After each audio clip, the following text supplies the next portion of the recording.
പിതാവായ ദൈവത്തിൻ്റെ സ്നേഹവും പുത്രനായ യേശുക്രിസ്തുവിൻ്റെ കൃപയും ആശ്വാസദായകനായ പരിശുദ്ധാത്മാവിൻ്റെ സംസർഗവും ശാലോം ശുശ്രൂഷകളിൽ പങ്കുചേരുന്ന നിങ്ങളുടെ കൂടെ എപ്പോഴും ഉണ്ടായിരിക്കട്ടെ. ദൈവവചനം ശ്രവിച്ച് വചനം തിരുവചന ശുശ്രൂഷയിൽ പങ്കുചേർന്ന് നമ്മുടെ ജീവിതങ്ങളെ പ്രകാശിപ്പിക്കാം. ലൂക്കായുടെ സുവിശേഷം 2-ാം അധ്യായം 52-ാം വാക്യം. യേശു ജ്ഞാനത്തിലും പ്രായത്തിലും ദൈവത്തിൻ്റെയും മനുഷ്യരുടെയും പ്രീതിയിലും വളർന്നു വന്നു. ക്രിസ്തുവിൽ പ്രിയമുള്ളവരെ, ഈ വചനഭാഗം ധ്യാനിക്കുമ്പോൾ യേശുവിൻ്റെ മാതൃക അനുകരിക്കുവാൻ വിളിക്കപ്പെട്ട ഓരോ യുവാവിനെയും യുവതിയെയും നമുക്ക് ഒന്ന് മനസ്സിലാക്കുവാനായിട്ട്, യുവത്വത്തിൻ്റെ ആ ഒരു കാഴ്ചപ്പാടിലൂടെ യുവത്വം എപ്രകാരം അനുഗ്രഹമാക്കാൻ ദൈവം ആഗ്രഹിക്കുന്നുവെന്ന് മനസ്സിലാക്കുവാനായിട്ട് ശ്രമിക്കാം. പ്രഭാഷകൻ്റെ പുസ്തകത്തിൽ 1-ാം അധ്യായം 11-12 വാക്യം പ്രകാരമാണ്: മഹത്വവും ആനന്ദവും സന്തോഷവും ആഹ്ലാദത്തിൻ്റെ മകുടവുമാണ് കർത്താവിനോടുള്ള ഭക്തി. അത് ഹൃദയത്തെ ആനന്ദിപ്പിക്കുന്നു, സന്തോഷവും ആനന്ദവും ദീർഘായുസ്സും പ്രദാനം ചെയ്യുന്നു. ഇന്ന് യുവതി യുവാക്കൾ ഇന്ന് ദൈവവിശ്വാസത്തിൽ നിന്ന്, അതുപോലെ തന്നെ വിശുദ്ധിയിൽ നിന്നൊക്കെ അകന്നുകൊണ്ടിരിക്കുന്നുവെന്ന് പരാതിപ്പെടുന്ന മാതാപിതാക്കളെ കാണാറുണ്ട്.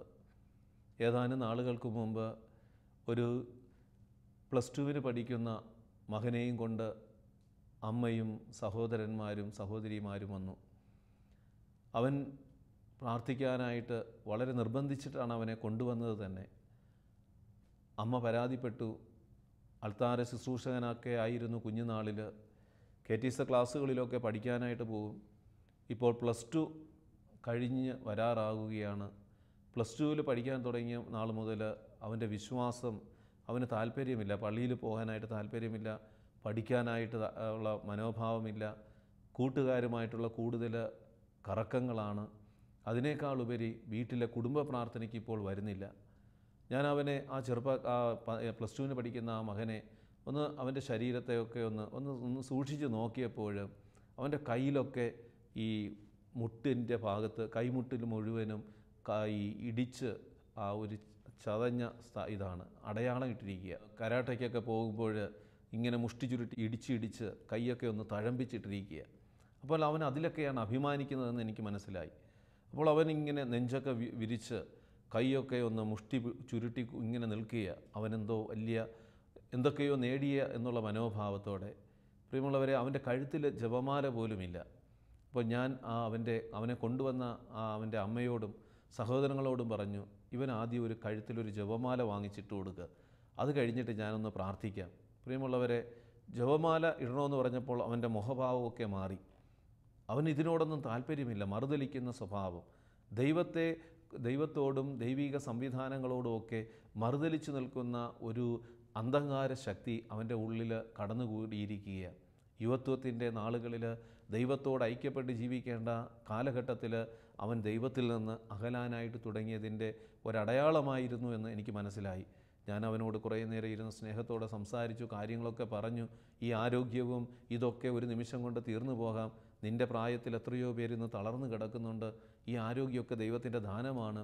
നീ ദൈവത്തിൽ ആശ്രയിച്ച് വിധേയപ്പെട്ട് നന്മയുടെ ജീവിതം നയിക്കാനായിട്ടൊക്കെ തയ്യാറാവുക, പ്രാർത്ഥിക്കാനായിട്ട് തയ്യാറാവുക, വചനം വായിക്കാനായിട്ടൊക്കെ തയ്യാറാവുക എന്നൊക്കെ പറഞ്ഞ് സ്നേഹത്തോടെ കുറേ ഉപദേശമൊക്കെ കൊടുത്തു. അതിനുശേഷം അവൻ ജപമാല വാങ്ങിച്ച് കഴുത്തിലിടാനായിട്ട് തയ്യാറായി. അവനെ ഒന്ന് പ്രാർത്ഥിച്ച് ഞാൻ അവൻ്റെ വീട്ടുകാരോട് അയച്ചു. പ്രിയമുള്ളവരെ, ഈ ഒരു സംഭവം പറയുമ്പോൾ ഇന്ന് ഒത്തിരി യുവതി യുവാക്കൾക്ക് ദൈവീക കാര്യങ്ങളോട് താല്പര്യം കുറഞ്ഞു വരികയാണ്. യുവത്വം ദൈവത്തോട് ചേർത്ത് വെച്ച്, ക്രിസ്തുവിനോട് ചേർത്ത് വെച്ച് മനോഹരമാക്കേണ്ട ഒരു കാലഘട്ടത്തിൽ ഇന്ന് യുവതി യുവാക്കളുടെ ജീവിതം ക്രിസ്തുവിൽ നിന്ന് അകന്ന് ലോകത്തിലെ തിന്മകൾക്ക്, മ്ലേച്ഛതകൾക്ക് അടിമപ്പെട്ട് നിരാശയ്ക്കും കുറ്റബോധത്തിനും അടിമപ്പെടുന്ന യുവത്വത്തെ ഇന്ന് ചുറ്റുപാടുകളിൽ കാണാനായിട്ട് പറ്റും. സുഭാഷിതങ്ങളുടെ പുസ്തകം 14-ാം അധ്യായം 26: ദൈവഭക്തിയാണ് ബലിഷ്ഠമായ ആശ്രയം, സന്താനങ്ങൾക്ക് അത് അഭയസ്ഥാനമായിരിക്കുകയും ചെയ്യും. ദൈവഭക്തി ജീവൻ്റെ ഉറവയാണ്, മരണത്തിൻ്റെ കെണികളിൽ നിന്ന് രക്ഷപ്പെടുവാൻ അത് സഹായിക്കും. പ്രിയമുള്ളവരെ, തോബിത്തിൻ്റെ പുസ്തകത്തിൽ കൊച്ചു തോബിയാസിനോട് ഈ തോബിത്ത് കൊടുക്കുന്ന ഒരു ഉപദേശമുണ്ട്. തോബിത്തിൻ്റെ പുസ്തകം 4-ാം അധ്യായം 21. ഓരോ യുവതി യുവാക്കളും ഈ വചനം ഒന്ന് ഹൃദയത്തിൽ ഏറ്റുവാങ്ങുന്നത് നന്നായിരിക്കും. പ്രിയമുള്ളവരെ, ദൈവഭക്തിയാണ് മനുഷ്യജീവിതത്തിൻ്റെ മഹത്വം. ഒരു യുവാവാകാം, യുവതിയാകാം. ഇന്ന് ഈ വചനം, തിരുവചനം ശുശ്രൂഷ ശ്രവിച്ചുകൊണ്ടിരിക്കുന്ന ഒരു യുവാവോ യുവതിയോ ഉണ്ടെങ്കിൽ ഈ നിമിഷം നിൻ്റെ ജീവിതത്തെ ഒന്ന് പരിശോധിക്കുവാനായിട്ട് തയ്യാറാവുക. കുടുംബത്തിൽ, നിങ്ങളായിരിക്കുന്ന കുടുംബങ്ങളിൽ നിങ്ങളുടെ യുവതി യുവാക്കൾ ദൈവഭക്തിയിലും ദൈവസ്നേഹത്തിലുമാണോ എന്ന് ഈ ദിനത്തിലൊന്ന് ധ്യാനിക്കുവാനും മനസ്സിലാക്കുവാനും തയ്യാറാവുക. തോബിത്തിൻ്റെ പുസ്തകം 4-ാം അധ്യായം 21. മകനെ, നമ്മൾ ദരിദ്രരായി തീർന്നതിൽ നിനക്ക് ആദി വേണ്ട. നിനക്ക് ദൈവത്തോടുള്ള ഭക്തി ഉണ്ടായിരിക്കുകയും നീ പാപത്തിൽ നിന്ന് ഒഴിഞ്ഞു നിൽക്കുകയും അവിടത്തേക്ക് പ്രീതികരമായത് അനുഷ്ഠിക്കുകയും ചെയ്താൽ നിനക്ക് വലിയ സമ്പത്ത് കൈവരും. ഓരോ യുവതി യുവാക്കളോടും ദൈവത്തിൻ്റെ പരിശുദ്ധാത്മാവ് ഈ വചനത്തിലൂടെ സംസാരിക്കുകയാണ്. ഇന്ന് നിൻ്റെ ജീവിതം ഐശ്വര്യപൂർണ്ണമാക്കുവാൻ സമ്പത്തിലും ആരോഗ്യത്തിലും അതുപോലെ തന്നെ പ്രശസ്തിയിലുമൊക്കെ ഉയരണമെന്ന് നീ ആഗ്രഹിക്കുന്നുണ്ടെങ്കിൽ നിൻ്റെ യുവത്വം എപ്രകാരം ക്രമപ്പെടുത്തണമെന്ന് ഈ വചനത്തിലൂടെ ദൈവത്തിൻ്റെ പരിശുദ്ധാത്മാവ് പഠിപ്പിക്കുകയാണ്. കാരണം ദൈവത്തോടുള്ള ഭക്തി നിനക്കുണ്ടായിരിക്കണം. ദൈവത്തോടുള്ള ഭക്തി ഉണ്ടായിരിക്കുകയും പാപത്തിൽ നിന്ന് ഒഴിഞ്ഞു നിൽക്കുകയും അവിടത്തേക്ക് പ്രീതികരമായത് അനുഷ്ഠിക്കുകയും ചെയ്താൽ നിനക്ക് വലിയ സമ്പത്ത് കൈവരും. യുവത്വം അനുഗ്രഹമാകുവാനായിട്ട് ഉള്ള ഒരു കാലഘട്ടമാണെന്ന് നമുക്കറിയാം. യുവത്വത്തിൻ്റെ നാളുകളിൽ അവർ കൂടുതൽ ആകുലരും ഉത്കണ്ഠാകുലരുമാണ്. കാരണം ഭാവിയെക്കുറിച്ച് എങ്ങനെ ഉയരാനായിട്ട് പറ്റും, എങ്ങനെ സമ്പത്തിൽ വളരാൻ പറ്റും, അല്ലെങ്കിൽ ഏതൊക്കെ തലങ്ങളിൽ ഉയരാൻ പറ്റുമെന്നൊക്കെ ആകുലപ്പെടുന്ന ഒരു കാലഘട്ടം കൂടിയാണ് യുവത്വം. അവർക്ക് ദൈവത്തിൻ്റെ വചനം പറയുകയാണ്, ദൈവഭക്തിയിൽ ആശ്രയിച്ച് ദൈവത്തോട് ചേർന്ന് നിന്ന് പാപത്തെ ഉപേക്ഷിച്ച് ദൈവത്തിന് പ്രീതികരമായത് അനുഷ്ഠിച്ചാൽ നിൻ്റെ ജീവിതത്തിൽ വിജയമുണ്ടാവും. യുവത്വം അനുഗ്രഹമായിട്ട് മാറും. സുഭാഷിതങ്ങൾ 9:10. ദൈവഭക്തിയാണ് ജ്ഞാനത്തിൻ്റെ ഉറവിടം, പരിശുദ്ധനായവനെ അറിയുന്നതാണ് അറിവ്. വീണ്ടും സുഭാഷിതങ്ങൾ 1:7. ദൈവഭക്തിയാണ് അറിവിൻ്റെ ഉറവിടം. യുവാവാകാം, യുവതിയാകാം, നിൻ്റെ അറിവിൻ്റെ ഉറവിടം ദൈവഭക്തിയാണെന്ന് തിരിച്ചറിയണം. ഭക്തിയില്ലാത്ത ഒരു യുവാവാണ്, യുവതിയാണെങ്കിൽ യഥാർത്ഥത്തിൽ നീ അറിവിൽ വളരെ താഴ്ന്ന അവസ്ഥയിലാണ്. നിൻ്റെ അറിവ് യഥാർത്ഥ അറിവല്ല. നിൻ്റെ ജ്ഞാനം യഥാർത്ഥ ജ്ഞാനമാകുന്നത് നീ ദൈവഭക്തിയിൽ ചേർന്ന് നിൽക്കാനായിട്ടുള്ള ഒരു മനസ്സ് നിൻ്റെ ഉള്ളിലുണ്ടെങ്കിൽ നിൻ്റെ അറിവ് ശരിയായ അറിവായിരിക്കും. സങ്കീർത്തനം 78:4. അവരുടെ മക്കളിൽ നിന്ന് നാം അത് മറച്ചു വയ്ക്കരുത്. കർത്താവ് പ്രവർത്തിച്ച മഹത്തായ കാര്യങ്ങളും അവിടുത്തെ ശക്തിപ്രാഭവവും അത്ഭുത കൃത്യങ്ങളും വരും തലമുറയ്ക്ക് വിവരിച്ചു കൊടുക്കണം. യുവതി യുവാക്കൾ ആകുന്നതിന് മുമ്പ് തന്നെ മാതാപിതാക്കൾ എടുക്കേണ്ട ഒരു നിലപാടുണ്ട് തങ്ങളുടെ മക്കളോട്. കാരണം ചെറുപ്രായത്തിൽ കുഞ്ഞായിരിക്കുമ്പോൾ തന്നെ ദൈവം നിങ്ങളുടെ ജീവിതത്തിൽ, മാതാപിതാക്കളായ നിങ്ങളുടെ ജീവിതത്തിൽ ദൈവം പ്രവർത്തിച്ച അത്ഭുതങ്ങളുണ്ട്. അത് നിങ്ങളുടെ മക്കളോട് നിങ്ങൾ പറയുവാനും അവർക്ക് പകർന്നു കൊടുക്കാനും തയ്യാറായാൽ മക്കളുടെ യുവതീവത്വത്തിൻ്റെ കാലഘട്ടത്തിൽ അവർ നിങ്ങൾക്കൊരു അനുഗ്രഹമായിട്ട് മാറും. കാരണം മക്കളിൽ നിന്ന് അത് മറച്ചു വയ്ക്കരുത്. കർത്താവ് പ്രവർത്തിച്ച മഹത്തായ കാര്യങ്ങളും അവിടുത്തെ ശക്തിപ്രാഭവവും അത്ഭുത കൃത്യങ്ങളും വരും തലമുറയ്ക്ക് വിവരിച്ചു കൊടുക്കണം. ഇന്ന് മാതാപിതാക്കൾ അങ്ങനെ ചെയ്യുന്ന മാതാപിതാക്കളുടെ മക്കൾ അവരുടെ യുവത്വത്തിൻ്റെ കാലഘട്ടത്തിൽ ദൈവഭക്തിയിലും ദൈവത്തോടും ചേർന്ന് നിൽക്കുന്നത് കാണാൻ പറ്റും. ഇന്ന് മാതാപിതാക്കൾ മക്കൾക്കെല്ലാം കൊടുക്കും, പക്ഷേ ദൈവത്തിൻ്റെ അത്ഭുതകരമായ ഇടപെടലുകൾ മക്കളിലേക്ക് കൊടുക്കാത്തത് കൊണ്ട്, ആ അനുഭവങ്ങൾ മക്കളുമായി പങ്കുവയ്ക്കാത്തത് കൊണ്ട് യുവത്വത്തിൻ്റെ നാളുകളിൽ അവർ ദൈവത്തിൽ നിന്ന് അകലാനായിട്ട് ഇടയാവുകയാണ്. നിയമാവർത്തന പുസ്തകം 6-ാം അധ്യായം 6-7 വാക്യങ്ങൾ. അതിന് ഞാനിന്ന് കൽപ്പിക്കുന്ന ഈ വചനങ്ങൾ നിങ്ങളുടെ ഹൃദയത്തിലുണ്ടായിരിക്കണം. ജാഗരൂകതയോടെ അവ നിങ്ങളുടെ മക്കളെ പഠിപ്പിക്കണം. വീട്ടിലായിരിക്കുമ്പോഴും യാത്ര ചെയ്യുമ്പോഴും കിടക്കുമ്പോഴും എഴുന്നേൽക്കുമ്പോഴും അവയെപ്പറ്റി സംസാരിക്കണം. ഏതാനും നാളുകളിൽ ഞാൻ ഒരു ട്രെയിനിൽ യാത്ര ചെയ്തുകൊണ്ടിരിക്കുമ്പോൾ എൻ്റെ കമ്പാർട്ട്മെൻറ്റിൻ്റെ അപ്പുറത്തുള്ള ആ സ്ഥലത്ത് കുറേ വചനം വെച്ച് ഇങ്ങനെ പ്രാർത്ഥിക്കുകയും സംസാരിക്കുകയും ചെയ്യുന്ന ഒരു ഫാമിലി, ഒരു കുടുംബം അവിടെ നിൽക്കുക. അവർ യാത്രയിലുടനീളം ഞാനത് ശ്രദ്ധിക്കുകയായിരുന്നു. അവർ മുഴുവനും ദൈവവചനത്തെക്കുറിച്ചുള്ള കാര്യങ്ങളും ദൈവം ഇടപെട്ട കാര്യങ്ങളും കുറിച്ച് മക്കളുമായിട്ടിരുന്ന് ഒരുമിച്ചിരുന്ന് അവർ ആ കുടുംബം മുഴുവനും സംസാരിച്ചുകൊണ്ട് യാത്ര ചെയ്യുകയാണ്. എന്നെ വല്ലാതെ അത്ഭുതപ്പെടുത്തിയ ഒരു അനുഭവമായിരുന്നു. കാരണം സാധാരണ അങ്ങനെയുള്ള സംഭവങ്ങളൊന്നും ഞാൻ പെട്ടെന്ന് കണ്ടുമുട്ടാൻ കഴിയാതെ പോയ നാളുകളാണ്. അപ്പോൾ ഈ ഒരു സംഭവം എന്നെ വളരെ വല്ലാതെ ആകർഷിച്ചു. കാരണം ആ കുടുംബം വളരെ അഭിമാനത്തോടെയാണ്. മറ്റുള്ളവരൊക്കെ കമ്പാർട്ട്മെൻറ്റിൽ അവരുടേതായിട്ടുള്ള കാര്യങ്ങൾ ചെയ്യുമ്പോഴും ഈ കുടുംബം ഒരുമിച്ചിരുന്നിട്ട് അവർ ദൈവത്തെക്കുറിച്ച് സംസാരിക്കുന്നു. എല്ലാവരും മാതാപിതാക്കളും മക്കളും സഹോദരങ്ങളും എല്ലാം ഒരുമിച്ചിരുന്ന് വചനത്തെക്കുറിച്ച് സംസാരിക്കുന്നു. പരസ്പരം അവർ ഓരോ ചോദ്യങ്ങൾ ചോദിച്ച് ദൈവവചനത്തിൽ ആഴപ്പെടുന്ന അനുഭവങ്ങൾ യാത്രയിലുടനീളം അവരിത് ചെയ്യുന്നത് കണ്ടപ്പോൾ എനിക്ക് മനസ്സിലായി. അപ്പോൾ അവർ വീട്ടിലായിരിക്കുമ്പോൾ ഇതിനേക്കാൾ കൂടുതൽ തീക്ഷ്ണതയോടെ ആയിരിക്കും. കാരണം യാത്ര ചെയ്യുമ്പോൾ അവരവരുടെ ദൈവത്തെ തള്ളി പറയുന്നില്ല.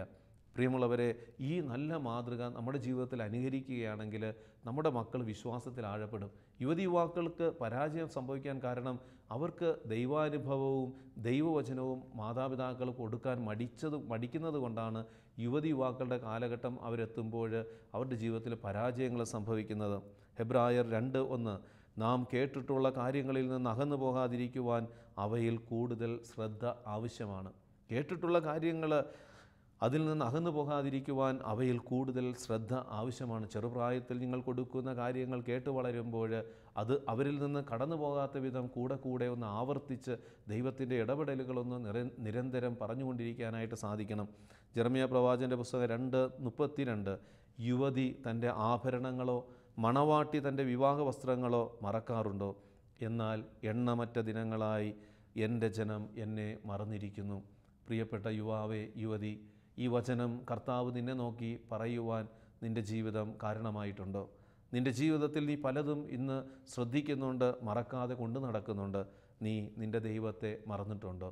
നിൻ്റെ ജീവിതത്തിലെ കൂദാശകളുമായുള്ള ബന്ധം, വിശുദ്ധ കുർബാനയുമായിട്ടുള്ള നിൻ്റെ ബന്ധം, കുമ്പസാരവും കൂദാശയുമായിട്ടുള്ള ബന്ധം, അനുദിന ജീവിതത്തിലെ നിൻ്റെ ഞായറാഴ്ച ആചരണങ്ങളുമായിട്ടുള്ള നിൻ്റെ ജീവിത ബന്ധം. യുവാവേ, യുവതി, നീ ഈ ചോദ്യം ദൈവം നിന്നോട് ചോദിക്കുകയാണ്. നീ മറ്റുള്ള പലതും നീ മറന്നിട്ടില്ല. എന്നാൽ നിൻ്റെ ദൈവത്തെ എണ്ണമറ്റ ദിനങ്ങളായി മറന്നുപോയിട്ടുണ്ടെങ്കിൽ തിരിച്ചു വരുവാനായിട്ട് ദൈവം നിന്നെ വിളിക്കുകയാണ്. ഈ തിരുവചനം കേട്ടുകൊണ്ടിരിക്കുന്ന പ്രിയപ്പെട്ട യുവാവേ, യുവതി, അല്ലെങ്കിൽ ആ കുടുംബത്തിലുള്ള നിങ്ങളുടെ കുടുംബത്തിൽ ഏതെങ്കിലും യുവാവ് യുവതിയോ ഉണ്ടെങ്കിൽ ഇന്ന് നിങ്ങളുടെ മക്കൾ ദൈവത്തെ മറന്ന് മറ്റു പല കാര്യങ്ങളുമായി ജീവിക്കുന്നുണ്ടെങ്കിൽ അവർക്ക് വേണ്ടി ഇന്ന് ദൈവത്തോട് പ്രാർത്ഥിക്കുക. യുവാക്കൾക്ക് വേണ്ടി ഇന്ന് ശക്തമായി ദൈവത്തോട് പ്രാർത്ഥിക്കുക. നിങ്ങളുടെ ചെറിയ സഹനങ്ങളെ അവരുടെ മാനസാന്തരത്തിന് വേണ്ടി കാഴ്ചവെച്ച് അവരെ ദൈവത്തിനായിട്ട് തിരിച്ചു പിടിക്കുവാൻ നിങ്ങൾ ത്യാഗം സഹിച്ച് പ്രാർത്ഥിക്കുക. പ്രിയമുള്ളവരെ, യുവത്വത്തിൻ്റെ നാളുകളിൽ സൗഹൃദങ്ങൾ തിരഞ്ഞെടുക്കുമ്പോൾ യുവാക്കൾ ശ്രദ്ധിക്കണമെന്ന് ദൈവവചനം പഠിപ്പിക്കുന്നുണ്ട്. കൊറിന്തോസാർക്ക് എഴുതിയ 1-ാം ലേഖനം 5-ാം അധ്യായം 11-ാം വാക്യം, പ്രത്യുത സഹോദരൻ എന്ന് വിളിക്കപ്പെടുന്നവൻ അല്ലെങ്കിൽ നിൻ്റെ കൂട്ടുകാരൻ എന്ന് വിളിക്കപ്പെടുന്നവൻ അസന്മാർഗികയോ അത്യാഗ്രഹിയോ വിഗ്രഹാരാധകനോ പരദൂഷകനോ മദ്യപാനോ കള്ളനോ ആണെന്ന് കണ്ടാൽ അവനുമായി സംസർഗം പാടില്ലെന്നാണ് ഞാൻ എഴുതിയത്. അവനുമായി ഒരുമിച്ച് ഭക്ഷണം കഴിക്കുക പോലും അരുത്.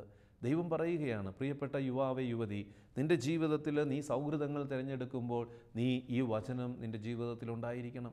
നീ ദൈവത്തിൽ വിശ്വസിക്കുന്ന വ്യക്തിയാണ്. നീ കടന്നു പോകുന്ന പല മേഖലകളിലും പല സൗഹൃദങ്ങൾ നിൻ്റെ ജീവിതവുമായി കടന്നു വരും. ആ സൗഹൃദങ്ങളിൽ നീ എടുക്കേണ്ട വചനഭാഗം ഇതാണ്: സഹോദരൻ എന്ന് വിളിക്കപ്പെടുന്നവൻ, കൂട്ടുകാരൻ എന്ന് വിളിക്കപ്പെടുന്നവൻ അസന്മാർഗിയോ അത്യാഗ്രഹിയോ വിഗ്രഹ ആരാധകനോ പരദൂഷകനോ മദ്യപാനോ കള്ളനോ ആണെന്ന് കണ്ടാൽ അവനുമായി സംസർഗം പാടില്ലെന്നാണ് ഞാൻ എഴുതിയത്. അവരുമായി ഒരുമിച്ച് ഭക്ഷണം പോലും കഴിക്കരുത്. പ്രഭാഷകൻ്റെ പുസ്തകത്തിൽ 6-ാം അധ്യായം 16-ഉം 17-ഉം വചനങ്ങളിൽ പ്രകാരമാണ്: വിശ്വസ്തനായ സ്നേഹിതൻ ജീവാമൃതമാണ്, കർത്താവിനെ ഭയപ്പെടുന്നവൻ അവനെ കണ്ടെത്തുന്നു, ദൈവഭക്തൻ്റെ സൗഹൃദം സമൃദ്ധമാണ്, അവൻ്റെ സ്നേഹിതനും അവനെ പോലെ തന്നെ. പ്രിയമുള്ളവരെ, പ്രിയപ്പെട്ട യുവാവേ, യുവതി, നിൻ്റെ സൗഹൃദങ്ങൾ വിശുദ്ധമായ സൗഹൃദങ്ങളാകണമെങ്കിൽ നീ ദൈവഭക്തിയിൽ വളർന്നാൽ, നീ ദൈവഭക്തിയിൽ നിലനിന്നാൽ നിനക്ക് ലഭിക്കുന്ന സൗഹൃദങ്ങളും അതുപോലെ ആയിരിക്കും. പ്രഭാഷകൻ 6-ാം അധ്യായം 16-17 വചനം അതാണ് നൽകുന്നത്. വിശ്വസ്തനായ സ്നേഹിതൻ ജീവാമൃതമാണ്, കർത്താവിനെ ഭയപ്പെടുന്നവൻ അവനെ കണ്ടെത്തുന്നു. നീ ദൈവഭയത്തിലും കർത്താവിനെ ഭയപ്പെട്ട് ദൈവഭക്തിയിലും ജീവിച്ചാൽ നിനക്ക് ചേർന്ന യുവത്വത്തിലുള്ള നല്ല കൂട്ടുകാരെ ദൈവം നിനക്ക് തരും. കാരണം ബലഹീനതകളെ കൃപകളാക്കി മാറ്റുവാനായിട്ട് യുവത്വത്തിൻ്റെ കാലഘട്ടങ്ങളിൽ സാധിക്കണം. നിൻ്റെ കുറവുകൾ, നിൻ്റെ ബലഹീനതകൾ അത് കൃപകളാക്കി മാറ്റാൻ ദൈവത്തോട് ചേർന്ന് നിന്നാൽ, ദൈവഭക്തിയിൽ നിലനിന്നാൽ നിനക്ക് സാധിക്കും. ഇന്ന് പല ചെറുപ്പക്കാരും പല യുവതിയുവാക്കളും വളരെ അവരുടെ കുറവുകളെ ഓർത്ത് കരയുന്നുണ്ട്, വേദനിക്കുന്നുണ്ട്. എന്നാൽ ദൈവത്തിൻ്റെ പരിശുദ്ധാത്മാവ് പറയുകയാണ്, നിൻ്റെ കുറവുകളെയും നിൻ്റെ പരാജയങ്ങളെയും ഓർത്ത് നീ നിരാശപ്പെടേണ്ട. നീ ദൈവഭക്തിയിലും ദൈവാശ്രയത്തിലും നിലനിന്നാൽ ആ കുറവുകളെ അതിജീവിക്കുവാനായിട്ട്, കൃപയാക്കി മാറ്റാനായിട്ട് ദൈവം നിന്നെ സഹായിക്കും. കൊറിന്തോസ്യർക്ക് എഴുതിയ 2-ാം ലേഖനത്തിൽ 12-ാം അധ്യായം 9-10 വാക്യങ്ങൾ, എന്നാൽ അവിടുന്ന് എന്നോട് അരുൾ ചെയ്തു, നിനക്ക് എൻ്റെ കൃപ മതി. എന്തെന്നാൽ ബലഹീനതയിലാണ് എൻ്റെ ശക്തി പൂർണ്ണമായും പ്രകടമാകുന്നത്. ക്രിസ്തുവിൻ്റെ ശക്തി എൻ്റെ മേൽ ആവസിക്കേണ്ടതിന് ഞാൻ പൂർവാധികം സന്തോഷത്തോടെ എൻ്റെ ബലഹീനതയെക്കുറിച്ച് പ്രശംസിക്കും. അതുകൊണ്ട് ബലഹീനതകളിലും ആക്ഷേപങ്ങളിലും ഞെരുക്കങ്ങളിലും പീഡനങ്ങളിലും അത്യാഹിതങ്ങളിലും ഞാൻ ക്രിസ്തുവിനെ പ്രതി സന്തുഷ്ടനാണ്. എന്തെന്നാൽ ബലഹീനനായിരിക്കുമ്പോഴാണ് ഞാൻ ശക്തനായിരിക്കുന്നത്. പ്രിയമുള്ള യുവാവേ, യുവതിയെ, ദൈവത്തിൻ്റെ കരുതലിൽ, ദൈവത്തിൻ്റെ കരുണയിൽ നീ ആശ്രയിച്ചാൽ നിൻ്റെ ബലഹീനതകൾ ശക്തിയായി നിനക്ക് മാറ്റാൻ പറ്റും. കാരണം ദൈവവചനത്തിൽ ആഴപ്പെട്ട ഒരു ജീവിതം നയിക്കാൻ സാധിക്കണം. വിശുദ്ധ കുർബാനയുടെ മുമ്പിൽ 1 മണിക്കൂർ യുവാവെ, യുവതിയെ നീ ഒന്ന് ഇരിക്കുകയാണെങ്കിൽ നിൻ്റെ കുറവുകൾ കൃപകളാക്കി മാറ്റും, ദൈവം കൃപയാക്കി മാറ്റും. സങ്കീർത്തനം 119:11, അങ്ങേക്കെതിരെ പാപം ചെയ്യാതിരിക്കേണ്ടതിന് ഞാൻ അങ്ങയുടെ വചനം ഹൃദയത്തിൽ സൂക്ഷിക്കുന്നു. സങ്കീർത്തകൻ യുവത്വത്തിൻ്റെ നാളുകളിൽ ഓരോ യുവതി യുവാക്കളും ഈ ഒരു വചനം ഹൃദയത്തിൽ കൊണ്ടു നടക്കണം. വചനം കൊണ്ട് നടന്നാൽ പാപത്തിൽ വീഴാതിരിക്കാനായിട്ട് പറ്റും. അങ്ങേക്കെതിരായി, ദൈവത്തിനെതിരായി പാപം ചെയ്യാതിരിക്കുവാൻ നീ വചനം ഹൃദയത്തിൽ സൂക്ഷിക്കണം. വീണ്ടും സങ്കീർത്തനം 119:9, യുവാവ് തൻ്റെ മാർഗം എങ്ങനെ നിർമ്മലമായി സൂക്ഷിക്കും, അങ്ങയുടെ വചനമനുസരിച്ച് വ്യാപരിച്ചുകൊണ്ട്. യുവത്വത്തിൻ്റെ നാളുകളിൽ നിൻ്റെ ജീവിത നിർമ്മലതയോടെ അത് കൊണ്ടു നടക്കണമെങ്കിൽ ഉള്ളിൽ വചനം വേണം. ഇന്ന് യുവതി യുവാക്കൾക്ക് വഴിതെറ്റുന്നുണ്ടെങ്കിൽ വചനത്തിൻ്റെ അഭാവമാണെന്ന് തിരിച്ചറിയണം. നമ്മുടെ മക്കൾക്കെല്ലാം കൊടുക്കും. നമ്മൾ ചെറുപ്രായം മുതൽ KTS ക്ലാസ്സുകളിലൊക്കെ പഠിച്ചിട്ട്, അല്ലെങ്കിൽ KTS ക്ലാസ്സിൽ നന്നായിട്ട് കൂടുതൽ മാർക്കൊക്കെ വാങ്ങിച്ച് ഗ്രേഡുകൾ വാങ്ങിച്ചവർ കുറേ നാൾ കഴിയുമ്പോൾ, യുവത്വത്തിൻ്റെ കാലഘട്ടമാകുമ്പോൾ അവരതെല്ലാം മറന്ന് കുർബാനയിൽ നിന്ന് അകന്ന്, സഭയിൽ നിന്ന് അകന്ന്, കൂതാശകളിൽ നിന്നൊക്കെ അകന്ന അവസ്ഥയിൽ എത്തിച്ചേരാൻ കാരണം അവരുടെ ഉള്ളിൽ വചനമില്ലാതെ പോയതുകൊണ്ടാണ്. ദൈവവചനം കൂടെ കൊടുക്കണം. നമ്മുടെ പഠനങ്ങളിൽ ദൈവവചനത്തിന് പ്രാധാന്യം കൊടുക്കണം. വചനം നിറഞ്ഞാൽ യുവാവ് തൻ്റെ മാർഗം എങ്ങനെ നിർമ്മലമായി സൂക്ഷിക്കുമെന്ന് സങ്കീർത്തകൻ 119:9 ചോദിക്കുക. എന്നിട്ട് സങ്കീർത്തകൻ തന്നെ ഉത്തരം കൊടുക്കുകയാണ്, അങ്ങയുടെ വചനമനുസരിച്ച് വ്യാപരിച്ചുകൊണ്ട്. ദൈവത്തിൻ്റെ വചനം ഉള്ളിലുണ്ടെങ്കിലേ ആ വചനമനുസരിച്ച് വ്യാപരിക്കാനായിട്ട് പറ്റൂ. ആ വചനം ചെറുപ്രായത്തിൽ തന്നെ കൊടുക്കണം. കുഞ്ഞുനാളിൽ തന്നെ വചനം കൊടുത്താൽ യുവത്വത്തിൻ്റെ നാളുകളിൽ ആ വചനം പാലിച്ച് നമ്മുടെ യുവതി യുവാക്കൾ ജീവിതത്തെ മനോഹരമാക്കും. പ്രിയമുള്ള എന്നെ കേൾക്കുന്ന പ്രിയപ്പെട്ട യുവാവ്, യുവതി, എല്ലാ ദിവസവും ഒരു 10 മിനിറ്റ് നിനക്ക് നിൻ്റെ വചനവുമായിട്ട്, ദൈവവചനവുമായിട്ടൊന്ന് ബന്ധപ്പെട്ട് ജീവിക്കാൻ പറ്റിയാൽ നിൻ്റെ ജീവിതം രൂപാന്തരപ്പെടും. നിനക്ക് സ്വന്തമായി, നിൻ്റെ ജീവിതത്തിൽ നിനക്ക് സ്വന്തമായി ഒരു ബൈബിള് കൂടെ ഉണ്ടാകണം. ഏറ്റവും വലിയ സ്നേഹിതൻ ബൈബിളായിട്ട് മാറണം, ക്രിസ്തുവായിട്ട് മാറണം. വചനം മാംസമായി മാറിയതാണ് നമുക്കറിയാം യേശു ക്രിസ്തു. ആ മാംസമായി മാറിയ ആ വചനത്തെ നിൻ്റെ ഏറ്റവും വലിയ കൂട്ടുകാരനായിട്ട് നിൻ്റെ കൂടെ നെഞ്ചോട് ചേർത്ത് വയ്ക്കാനായിട്ട് നിൻ്റെ ജീവിതത്തിൽ ഒരു ബൈബിൾ ഉണ്ടായിരിക്കണം. നമ്മുടെ യുവതി യുവാക്കൾക്കൊക്കെ സ്വന്തമായിട്ടൊരു ബൈബിൾ കൂടെ ഉണ്ടായിരുന്നെങ്കിൽ, ആ ബൈബിൾ എല്ലാ ദിവസവും 10 മിനിറ്റ് വായിക്കുകയും ചെയ്തിരുന്നുവെങ്കിൽ നമ്മുടെയൊക്കെ യുവതി യുവാക്കൾ ബലമുള്ള യുവതി യുവാക്കളായിട്ട് മാറും, വിശുദ്ധരായ യുവതി യുവാക്കളായിട്ട് മാറും, അഭിഷേകമുള്ള യുവതി യുവാക്കളായിട്ട് മാറും. സഭയുടെ അഭിഷേകമായി യുവത്വം തെളിഞ്ഞു നിൽക്കും. പക്ഷേ ഇന്ന് നമ്മുടെ ജീവിതങ്ങളിൽ, കുടുംബങ്ങളിൽ ഈ വചനത്തെ നമ്മൾ ഗൗരവമായിട്ട് എടുക്കുന്നില്ല. വചനത്തെ സ്നേഹിക്കുവാനായിട്ട് യുവതി യുവാവെ നീ തയ്യാറായാൽ നിൻ്റെ ജീവിതം അനുഗ്രഹമായിട്ട് മാറും. അതോടൊപ്പം തന്നെ അനുദിന ജീവിതത്തിൽ ജപമാല പ്രാർത്ഥന യുവതി യുവാക്കളുടെ ജീവിതത്തിൽ കൈമുതലായി കൊണ്ടുപോകണം. ദിനവൃത്താന്തങ്ങളുടെ 2-ാം പുസ്തകത്തിൽ 17-ാം അധ്യായം 7-ാം വാക്യം, നിങ്ങൾ ധീരന്മാരായിരിക്കുവിൻ, നിങ്ങളുടെ കൈകൾ തളരാതിരിക്കട്ടെ, നിങ്ങളുടെ പ്രവൃത്തികൾക്ക് പ്രതിഫലം ലഭിക്കും. പ്രിയമുള്ളവരെ, കൈകൾ തളരാതിരിക്കണം. പല അവസരങ്ങളിലും യുവതി യുവാക്കൾ ജപമാലകളൊക്കെ ചൊല്ലി യാത്ര ചെയ്യുന്ന യുവതി യുവാക്കളെയൊക്കെ കാണാറുണ്ട്. അവരുടെയൊക്കെ ജീവിതം അഭിഷേകമുള്ള ജീവിതമായിട്ട് നിലനിൽക്കും. കാരണം അവരുടെ കരങ്ങൾ തളരാതെ ആ കരങ്ങളിലൂടെ അവർ യുദ്ധം ചെയ്യുകയാണ് തിന്മയ്ക്കെതിരെ. അതുകൊണ്ടാണ് ദിനവൃത്താന്തം 15:7 നിങ്ങൾ ധീരന്മാരായിരിക്കുവിൻ, നിങ്ങളുടെ കൈകൾ തളരാതിരിക്കട്ടെ, നിങ്ങളുടെ പ്രവൃത്തികൾക്ക് പ്രതിഫലം ലഭിക്കും. എല്ലാ ദിവസവും നിന്റെ കരങ്ങൾ ജപമാല മണികളിലൂടെ കടത്തിവിട്ട് ആ കരങ്ങൾ കൊണ്ട് തിന്മയുടെ നേരെ പടപൊരുതുമ്പോൾ നിനക്ക് പ്രതിഫലം ലഭിക്കും. നീ കടന്നു പോകുന്ന മേഖലകളിൽ വിജയിക്കും. സങ്കീർത്തനം 144:1 എൻ്റെ അഭയശിലയായ കർത്താവ് വാഴ്ത്തപ്പെടട്ടെ. യുദ്ധം ചെയ്യുവാൻ എൻ്റെ കരങ്ങളെയും പടപൊരുതുവാൻ എൻ്റെ വിരലുകളെയും അവിടുന്ന് പരിശീലിപ്പിച്ചു. യുദ്ധം ചെയ്യുവാൻ എൻ്റെ കൈകളെയും പടപൊരുതുവാൻ എൻ്റെ വിരലുകളെയും അവിടുന്ന് പരിശീലിപ്പിച്ചു. ജപമാല പ്രാർത്ഥനയുടെ ശക്തി യുവത്വത്തിൻ്റെ നാളുകളിൽ ഒരുപക്ഷെ ഇതുകൊണ്ട് എന്ത് ഗുണമെന്ന് പലരും ചോദിക്കുന്നവരെ കാണാൻ പറ്റിയിട്ടുണ്ട്. ജപമാല ചൊല്ലിയിട്ട് വർഷങ്ങളായി എന്ന് പറയുന്ന യുവതി യുവാക്കളെ കാണാനായിട്ട് സാധിച്ചിട്ടുണ്ട്. അവരുടെയൊക്കെ ജീവിതങ്ങളിൽ മാലിന്യവും തിന്മയും വർദ്ധിച്ചു വരുന്നതും കാണാനായിട്ട് സാധിക്കും. എന്നാൽ മുടങ്ങാതെ നിൻ്റെ യുവത്വത്തിൻ്റെ നാളിൽ നീ കരങ്ങളിൽ ജപമാല എടുത്ത് പ്രാർത്ഥിക്കുമ്പോൾ നീ യഥാർത്ഥത്തിൽ തിന്മയ്ക്കെതിരെ യുദ്ധം ചെയ്യുകയാണ്, പടപൊരുതുകയാണ്. അതിലൂടെ നിൻ്റെ ജീവിതത്തിൽ അഭിഷേകം കടന്നു വരും. തിമോത്തിയോസിന് എഴുതിയ 2-ാം ലേഖനത്തിൽ 2-ാം അധ്യായം 22 23 വചനങ്ങൾ ഈ തിരുവചനം ശ്രദ്ധിച്ചു കൊണ്ടിരിക്കുന്ന പ്രിയപ്പെട്ട യുവാവേ, യുവതിയെ, നിനക്ക് വേണ്ടി പരിശുദ്ധാത്മാവ് നൽകുകയാണ്. അതിനാൽ യുവസഹജമായ മോഹങ്ങളിൽ നിന്ന് ഓടി അകലുക. പരിശുദ്ധ ഹൃദയത്തോടെ കർത്താവിനെ വിളിക്കുന്നവരുടെ കൂടെ ചേർന്ന് നീതി, വിശ്വാസം, സ്നേഹം, സമാധാനം എന്നിവ ലക്ഷ്യം വയ്ക്കുക. മൂഢവും ബാലിശവുമായ വാദപ്രതിവാദത്തിൽ ഏർപ്പെടരുത്. അവ കലഹങ്ങൾക്ക് ഇടയാക്കുമെന്ന് നിനക്കറിയാമല്ലോ.